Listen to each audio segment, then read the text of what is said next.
எழில் சுடர் சீரியல்ல இப்போ ஒரு அட்டகாசமான ப்ரோமோ வந்திருக்கு. ஸ்கிப் பண்ணாம ஃபுல்லோடையும் கேளுங்க. அதுக்கு முன்னாடி வீடியோ பிடிச்சிருந்துச்சுன்னா லைக் மட்டும் பாருங்க. ரொம்ப பிடிச்சிருந்துச்சுன்னா நம்ம சேனலுக்கு வந்து சப்ஸ்கிரைப் பண்ணி கண்டினியூஸா ஆதரவு வந்து தாங்க. எழில் வந்து பேசுறாங்க. இனிமேட்டு குழந்தைங்களுக்கு பாக்கெட் மணி கிடையாது. ஏன்னா மனோகரி வந்து சொல்லியிருக்காங்க. நீ குடுக்குற பாக்கெட் மணியில தான் கேண்டீன்ல வந்து சாப்பிடுறது, அப்புறம் பார்க்கு, பீச்சுன்னு எல்லாம் வந்து சுத்திட்டு இருக்காங்க. நீ குடுக்குற செல்லத்தினால தான். ராமியாட்ட வந்து பேசி இனிமேட் பாக்கெட் மணியே கிடையாதுங்கிற மாரி அதிரடியா வந்து சொல்லிடுறாங்க. குழந்தைங்களுக்கெல்லாம் தூக்கி வாரி போட்டுருது. ஏன்னா அபி வந்து கொஞ்ச நேரத்துக்கு முன்னாடி தான் அஞ்சலி கிட்ட கேண்டீன்ல உனக்கு சாப்பாடு வாங்கி தரேன். நானே அவனுக்கு ஊட்டி விடுறேங்கிற மாரி தான் அபி வந்து சொல்லியிருக்காங்க. இத கேட்டோனே குழந்தைங்கலாம் பேரதிர்ச்சியா நிக்கிறாங்க. கவின் வந்து கேட்குறாங்க, "பாக்கெட் மணியெல்லாம் கட் பண்ணிட்டா எப்படி டாடி? எங்களால நிம்மதியா இருக்க முடியாது. அந்த பாக்கெட் மணிய வச்சு நீங்கலாம் என்ன செய்றீங்கன்னு நல்லாவே தெரியுது. எது நல்லதோ அதுதான் நான் செய்வேன். இப்போதைக்கு நான் உங்களுக்கு கண்டிப்புடன் நடந்துக்கிற மாரி தெரியும். ஆனா ஃபியூச்சர்ல உங்களுக்கு இது மாரிலாம் நம்ம வளர்ந்ததுனால தான் நல்லா இருப்பீங்கன்னு தெரிஞ்சுப்பீங்க. எதுவும் பேசாதீங்க." "பாட்டி என்ன பாட்டி இவ்ளோ அராஜகம் பண்ணிக்கிட்டு இருக்காங்க? இதெல்லாம் சரியே இல்ல. உங்க அப்பாவ மீறி என்னால என்ன செய்ய முடியும்? ஆவுன்னா எங்களுக்கு சாப்பாடும் போடாதீங்க. எதுக்கு எங்கள வந்து நிம்மதி இல்லாம வளர்க்குறீங்க? நாங்க அதுக்கு மாட்டுக்கோம். எங்கேயாவது வந்து போயிடுவோம்ல அப்படின்னு சொல்றாங்க. இன்னொரு வாட்டி இது மாதிரி பேசுனீங்கன்னா, என்னைக்குமே நான் அடிக்கக்கூடாதுன்னு பார்க்குறேன். அத மீற வச்சுறாதீங்கன்னு சொல்லிட்டு, ராமையா வாங்கிடுங்கன்னு சொல்றாங்க. அவங்க கிட்ட இருக்கிற பணத்த எல்லாத்தையும் வந்து வாங்கிடுறாங்க ராமையா. மனசுக்கு வந்து ரொம்பவே கஷ்டமா, இறுக்கமா தான் இருக்கு. குழந்தைங்களுக்கு சாப்பாடே வந்து போட மாட்டேங்கிறாங்க. பாவம் இல்லையா? சேலட்டு அது இதுன்னு குடுத்தா, அவங்க சாப்பிடுற விரும்புறதெல்லாம் அப்பப்பயாவது வாங்கி தரணும். எதுவுமே வாங்கி தரலங்கிற மாரி சோகத்தின் உச்சத்துல இருக்காங்க அந்த இடத்துல ராமையா. ஸ்கூலுக்கு போகவே வந்து விருப்பம் இல்லாம வந்து கிளம்புறாங்க. இத நினைச்சு ரொம்பவே சோகமாயிடுறாங்க அந்த இடத்துல. நம்ம சுடர்வழி பார்க்கவே பாவமா இருந்துச்சுன்னே சொல்லலாம். கார்ல வந்து ஏறி உட்கார்றாங்க.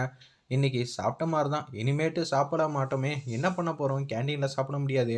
மாலுக்கு போலனாலும் பரவால்ல. கேன்டீன்ல ஏதோ ஒரு வேளையாவது நிம்மதியா வந்து சாப்பிட்டுட்டு இருந்தோம். அதுக்கும் ஆப்பு வச்சுட்டாரே அப்பா! இனிமேட்டு என்ன சொல்றது? அவர அப்பான்னு கூப்பிடவே எனக்கெல்லாம் கடுப்பா வருதுங்கிற மாரி அஞ்சலி, கவின், காவியா, அபி எல்லாரும் வந்து மனசுல நெனச்சிட்டு இருக்காங்க. சரி குழந்தைங்களா, எப்படி இருந்தாலும் அப்பாவோட மனசு வந்து கொஞ்ச நாள்ல வந்து மாறிடும். பாக்கெட் மணியெல்லாம் வாங்கி தந்துரலாம். என்ன ராமையா, நம்ம வீட்ல இருக்கிற நிலைமையெல்லாம் உங்களுக்கு தெரியும்ல. நிம்மதியா வந்து சாப்பிடுறதே ஒரு வேளை சாப்பாடு தான். அதுக்கும் வந்து ஆப்பு வச்சுட்டாரே, என்னத்த சொல்றதுன்னு சொல்லிட்டு அப்படியே போக ஆரம்பிச்சுட்டாங்க. மத்தியானம் லஞ்ச் டைம் வந்துருது. ராமியா வந்து ஃபீல் பண்றாங்க. சார் ரொம்ப இறுக்கமா தான் நடந்துக்கிறாங்க. பசங்கலாம் நிச்சயம் சாப்பாடுலாம் சாப்பிட மாட்டாங்க. புரிஞ்சுக்கவே மாட்டேங்கிறாங்களே சார் அப்படின்னு சொல்லி ராமியா வந்து ரொம்பவே சோகமா இருக்காங்க.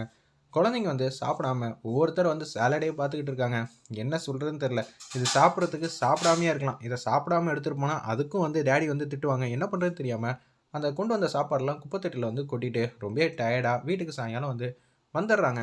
இதில என்ன சர்ப்ரைஸ் பண்றாங்கன்னா, சுடர்வழிக்கு வந்து ஆல்ரெடி இந்த மாரி விஷயம்லாம் வந்து தெரிஞ்சதுனால, பிரியாணி வந்து ரெடி பண்ணிட்டு இருக்காங்க அந்த இடத்துல. குழந்தைங்கலாம் வந்து என்ட்ரி ஆகும்போது வந்து பிரியாணி கம கமன்னு வந்து டைனிங் டேபிள்ல எடுத்துட்டு வந்துட்டு இருக்காங்க. இது சுடரோட தம் பிரியாணி. யார் யாருக்கெல்லாம் வேணுமோ அவங்கலாம் சாப்பிட வரலாம் அப்படின்னு சொல்லும்போது, "ஏய் வாசனையே சூப்பரா இருக்கு. அப்பா வரதுக்குள்ள சாப்பிட்றலாமா? இருந்தாலும் அவ தான் நமக்கு எதிரியாச்சே." அப்படியெல்லாம் வந்து எதுவுமே நம்ம தமிழ் வந்து நினைக்கலன்னு அஞ்சலி வந்து பேசுறாங்க. எனக்கு ரொம்பவே பசிக்குது. ஏன்னா அப்பா வரதுக்குள்ள சாப்பிட்டா தான் உண்டு. இல்லாட்டி இதெல்லாம் சாப்பிடவே முடியாதுன்னு சொன்னேனே. அப்படியே வந்து எல்லார் தட்டுலயும் வந்து வச்சிடுறாங்க. ஒவ்வொரு குழந்தைங்களா வந்து உட்கார்ந்துடுறாங்க. எனக்கு சாப்பாடு தான்ப்பா முக்கியம்னு சொல்லி, அப்படியே வந்து சாப்பிடுறாங்க. அஞ்சலிலேருந்து எல்லாரும். இதெல்லாம் தூரத்துலேருந்து வந்து எழிலோட அம்மா வந்து ரொம்பவே ரசிக்கிறாங்க. குழந்தைய எவ்வளோ வந்து கவனமா வந்து பார்த்துக்கிறா. குழந்தைங்கள இறுக்கியும் பிடிக்கணும். அதே மாரி விட வேண்டிய இடத்துல விட்டு தான் ஆகணும். இவள பார்க்கறதுக்கு இந்துமதி மாரியே இருக்கேன்னு சொல்லி ஃபீல் பண்ண ஆரம்பிச்சுட்டாங்க. குழந்தைங்க இவ்வளோ வந்து பாசமா, அன்பா வந்து யார்கிட்டயும் நடந்ததில்ல. எழில கூட பிடிக்காது. ஆனா சுடர்வழி வந்து நல்லா வந்து குழந்தைய வந்து பார்த்துக்கிறாங்கிற மாரி ஆனந்தமா வந்து யோசிக்கிறாங்க. இந்த விஷயத்த யார்ட்டயும் சொல்லிடக்கூடாது சரிங்களா? நீங்க சமத்து குழந்தைங்களா இருந்தீங்கன்னா, அப்பப்ப நான் இது மாரிலாம் செய்வேன். நீங்க இப்படியெல்லாம் செஞ்சு குடுப்பீங்கன்னு நெனச்சா எனக்கு ரொம்பவே சந்தோஷமா இருக்கு. அபி வேற வழியே இல்ல. சரண்டர் அடைய வேண்டியது தான் அப்படின்னு சொல்லிடுறாங்க. அந்த இடத்துல கவின், காவியாலேருந்து சாப்பாடு எப்படி இருக்கு? சூப்பரா இருக்கு. இது மாரி சாப்பாடு நான் சாப்பிட்டதே இல்ல. இனிமேட்டு இது மாரி சாப்பிட்டுக்க வேண்டியதான்னு சொல்லி ரொம்பவே ரசிச்சு, ருசிச்சு வந்து சாப்பிடுறாங்க. குழந்தைங்களுக்கு வந்து இந்துமதிய பார்க்குற மாரி தான், சுடர்வழிய பார்க்குற மாரி இருக்காங்க. இது எல்லாம் அவங்க அம்மா வந்து எழிலோட அம்மா தூரத்துலேருந்து ரசிக்கிற மாரி காட்டி, இந்த ப்ரோமோ அட்டகாசமா, எமோஷனலோட முடிச்சிருக்காங்க.